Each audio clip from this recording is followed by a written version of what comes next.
The baby's first words were not a cry. They were a warning. The moment I carried my newborn daughter, she opened her eyes and said clearly, "Mama, don't trust Uncle Bayo." For a few seconds, the whole room went silent. My mother's hand froze mid-air. The nurse shouted, "Blood of Jesus," and dropped the towel she was holding. My body went cold. A newborn that just entered this world and talking? Before I could blink, her eyes closed again like nothing happened. The nurse cleared her throat. "Amina, you're tired. Labor is not beans. Rest small, you'll be fine." But I knew what I heard. That evening, after the visitors left, my mother kept looking at me and the baby. She was quiet, but worry was written all over her face. I wanted to ask what was wrong, but my chest was heavy. Then around 7 p.m., Uncle Bayo walked in, smelling of strong perfume and holding a nylon bag full of baby clothes.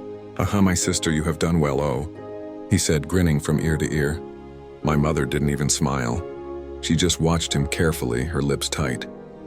He stretched his hands to carry the baby, but my body stiffened. Something in me said no. I hugged her tighter. He laughed small. "You don't trust your brother again?" The baby frowned, her tiny face squeezing like she wanted to cry. Then she slowly opened her eyes again and pointed her little hand straight at him. My mother jumped up from her chair. "Amina, bring that child here," she said quickly, her voice shaking. Bayo looked confused. "Mama, what is it now?" Later that night, after he left, my mother locked the door and sat close to me. She whispered, "Amina, I didn't want to tell you this, but your brother has been planning to sell the family land behind our backs. He even used the papers to borrow money." My mouth opened. "Mama, what?" She nodded sadly. "If he sells that land, we'll have nothing." The next morning, Mama went to confront him with proof. He couldn't deny it. Within days, the papers were returned safely, and Bayo packed his load and left the village quietly. My baby never spoke early again. She grew up like any other child, crawling, laughing, saying her first proper words months later.